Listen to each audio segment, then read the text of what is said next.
انسانی تاریخ میں ایک ایسا جنرل گزرا ہے جس نے اپنی پوری زندگی میں کبھی کوئی جنگ نہیں ہاری۔ وہ شخص کوئی اور نہیں بلکہ حضرت خالد بن ولید رضی اللہ تعالیٰ عنہ ہیں، جنہیں نبی کریم صلی اللہ علیہ وآلہ وسلم نے سیف اللہ یعنی اللہ کی تلوار کا لقب عطا فرمایا۔ حضرت خالد بن ولید کا شمار دنیا کے عظیم ترین فوجی جرنیلوں میں ہوتا ہے، جن کی جنگی مہارت اور ناقابل شکست عسکری حکمت عملی نے اسلامی فتوحات کی راہیں ہموار کی۔ حضرت خالد بن ولید 592 عیسوی میں مکہ مکرمہ میں پیدا ہوئے۔ وہ قریش کے ایک نامور جنگجو خاندان سے تعلق رکھتے تھے۔ ان کے والد ولید بن مغیرہ قریش کے سرداروں میں شمار ہوتے تھے۔ ان کا خاندان بہادری اور عسکری مہارت کے لیے مشہور تھا، اور بچپن سے ہی حضرت خالد بن ولید کو تلوار بازی، گھڑ سواری اور جنگی فنون کی تربیت دی گئی۔ اسلام کی ابتدائی مخالفت کے باوجود حضرت خالد بن ولید نے بعد میں حق کو پہچانا اور 8 ہجری میں فتح مکہ سے قبل اسلام قبول کر لیا۔ انہوں نے نبی کریم صلی اللہ علیہ وآلہ وسلم کی خدمت میں حاضر ہو کر اپنے ایمان کا اعلان کیا، اور پھر وہ دن آیا جب رسول اللہ صلی اللہ علیہ وآلہ وسلم نے انہیں سیف اللہ یعنی اللہ کی تلوار کا لقب عطا فرمایا۔ اس کے بعد ان کی زندگی کا واحد مقصد اسلام کی سربلندی بن گیا۔ ان کی جنگی مہارت کا پہلا بڑا امتحان جنگ موتا میں آیا، جہاں مسلمان فوج کو رومی سلطنت کے 1 لاکھ سے زیادہ فوجیوں کا سامنا تھا۔ حضرت خالد بن ولید نے اس جنگ میں ایسی حکمت عملی اپنائی کہ مسلمان فوج کو مکمل تباہی سے بچایا اور کفار کے گھیرے سے بحفاظت نکال لیا۔ ان کے بعد وہ اسلامی فوج کے سب سے بڑے جرنیل کے طور پر ابھرے، اور ان کی فتوحات کا ایسا سلسلہ شروع ہوا جو کبھی نہیں رک سکا۔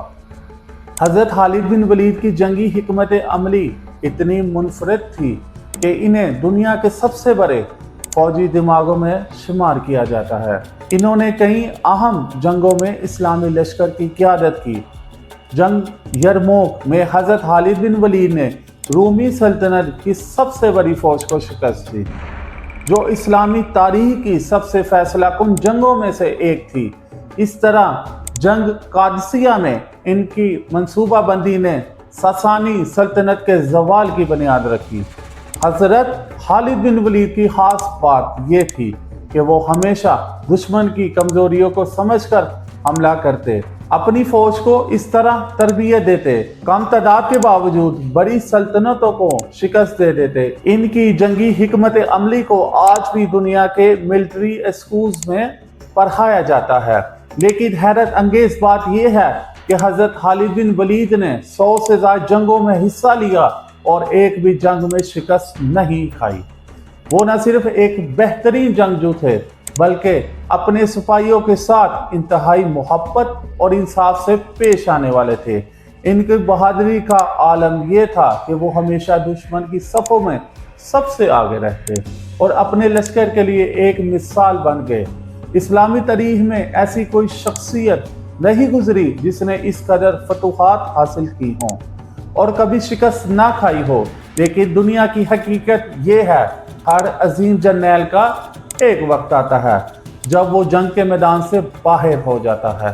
حضرت عمر بن خطاب رضی اللہ تعالی عنہ کے دور میں جب اسلامی ریاست مضبوط ہو چکی تھی تو حضرت خالد بن ولید کو فوجی کمان سے ہٹا دیا گیا، لیکن اس کے باوجود انہوں نے کبھی ناراضگی کا اظہار نہیں کیا بلکہ خاموشی سے مدینہ منورہ میں سکون اختیار کر لی۔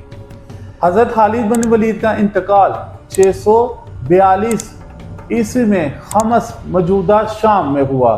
جب ان کا آخری وقت آیا تو افسردہ تھے کہ وہ میدان جنگ میں شہید نہیں ہو سکے۔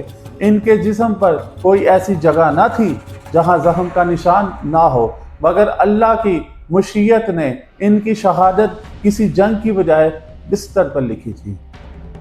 ان کا یہ تاریخی جملہ آج بھی دنیا میں گونج رہا ہے کہ میں نے ہر جنگ میں شرکت کی، میرا جسم زخموں سے بھرا ہوا تھا، لیکن افسوس میں بستر پر مر رہا ہوں۔